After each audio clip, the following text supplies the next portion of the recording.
Hi vlog! Welcome to me guys! Charot! Ayan, good morning po sa inyong lahat na nanonood ng aking YouTube channel. Sa hindi pa po nakapanood sa aking YouTube channel, please support Mary Ann Abrigana Vlog. Search nyo lang po Mary Ann Abrigana Vlog. Ayan, panoorin nyo po ang aking YouTube channel.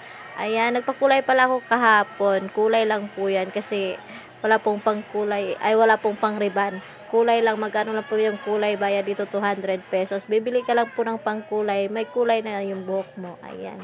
Kasi wala kaming magawa ni bakla, yung kapitbahay namin.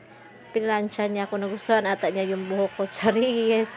Ayan. Plansya din kami dyan. Kaso lang, naano ako sa kanya kasi natamaan niya yung tainga ko.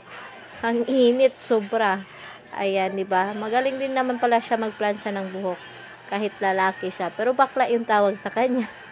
Lalaki po yan. Kaso lang tinatawag lang na bakla. Ayan. Mabait ko po yan nakapitbahay dito sa amin.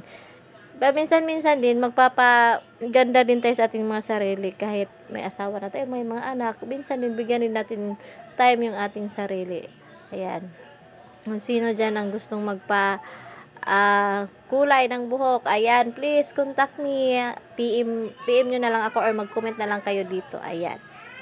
Ayan, paminsan-minsan i-treat din natin ang ating mga sarili para gumanda din naman tayo kahit papano. Kahit may asawa na po tayo, kailangan po natin magpaganda. Syempre, baka mamaya iwanan tayo. Charis. Ayan, kailangan po natin magpapaganda. Kaya, paminsan-minsan magpapaganda din tayo sa ating sarili. Hindi natin lahat hindi na lang natin lahat ibigay doon sa mga anak natin or sa asawa natin. Bigyan din natin halaga yung ating sarili. Kahit may asawa na tayo, ayan.